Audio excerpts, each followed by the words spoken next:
Дорогие друзья, на нашем уроке мы будем слушать текст 3 раза.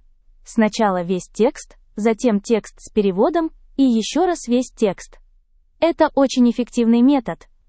Начнем. Statečný kapitán. Válečná loď pluje Tichým oceánem. Kapitán je starší muž s velkými zkušenostmi.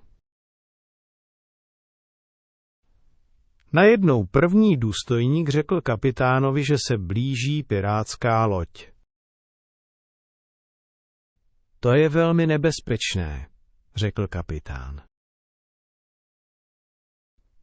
Požádal námořníky, aby mu přinesli červenou košili.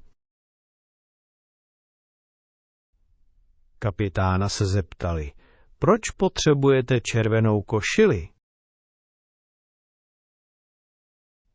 Kapitán odpověděl, když budu krvácet, neuvidíte to a nebudete se bát. To nám pomůže porazit piráty. Po nějaké době piráti zaútočili na loď. Bitva byla dlouhá. Nakonec porazili piráty. Další den první důstojník řekl kapitánovi, že se blíží 10 pirátských lodí. Kapitán vykřikl, přineste mi mou červenou košili. A přineste mi i mé hnědé kalhoty. Теперь послушаем текст с переводом. Пожалуйста, поставьте лайк и напишите что-нибудь в комментариях. Statečný kapitán. Отважный капитан. Statečný kapitán. Statečný kapitán. Válečná loď pluje Tichým oceánem. Военный корабль плывет в Тихом океане. Válečná loď pluje Tichým oceánem. Válečná loď pluje Tichým oceánem.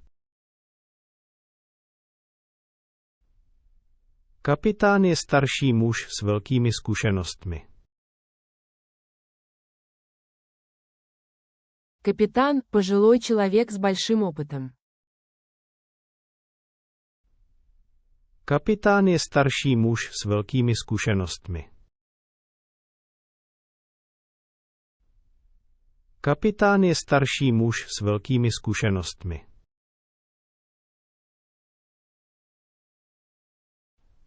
Najednou první důstojník řekl kapitánovi, že se blíží pirátská loď.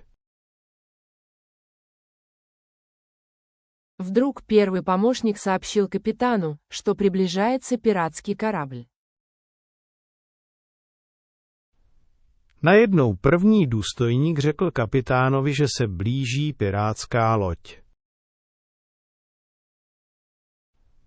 Najednou první důstojník řekl kapitánovi, že se blíží pirátská loď. To je velmi nebezpečné, řekl kapitán. Это очень опасно, сказал капитан. To je velmi nebezpečné, řekl kapitán. To je velmi nebezpečné, řekl kapitán. Požádal námořníky, aby mu přinesli červenou košili. Он попросил матросов принести ему красную рубашку. Požádal námořníky, aby mu přinesli červenou košili. Požádal námořníky, aby mu přinesli červenou košili.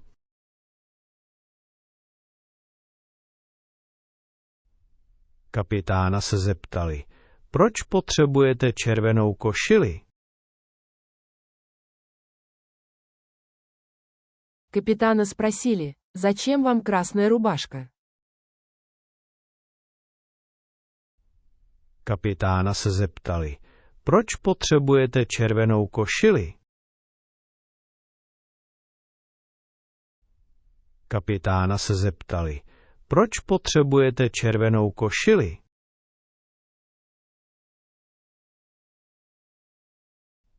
Kapitán odpověděl, když budu krvácet, neuvidíte to a nebudete se bát.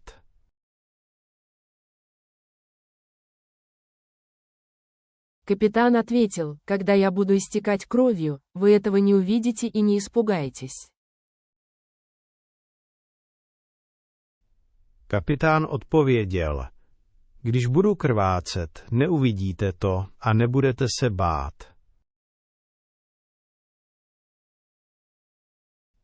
Kapitán odpověděl, když budu krvácet, neuvidíte to a nebudete se bát.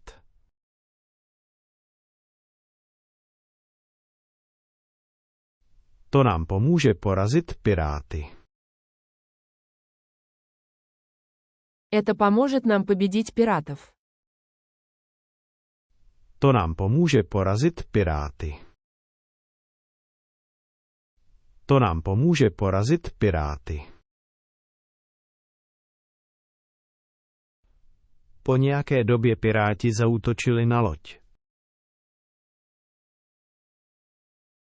Через некоторое время пираты напали на корабль. Po nějaké době piráti zaútočili na loď. Po nějaké době piráti zaútočili na loď.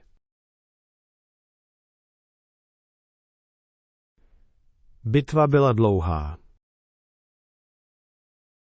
Был долгий бой. Bitva byla dlouhá. Bitva byla dlouhá. Nakonec porazili piráty. Наконец, они победили пиратов. Nakonec porazili piráty. Nakonec porazili piráty. Další den první důstojník řekl kapitánovi, že se blíží 10 pirátských lodí.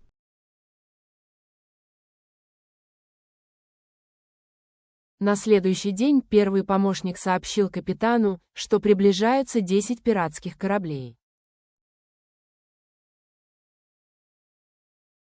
Další den první důstojník řekl kapitánovi, že se blíží 10 pirátských lodí. Další den první důstojník řekl kapitánovi, že se blíží 10 pirátských lodí.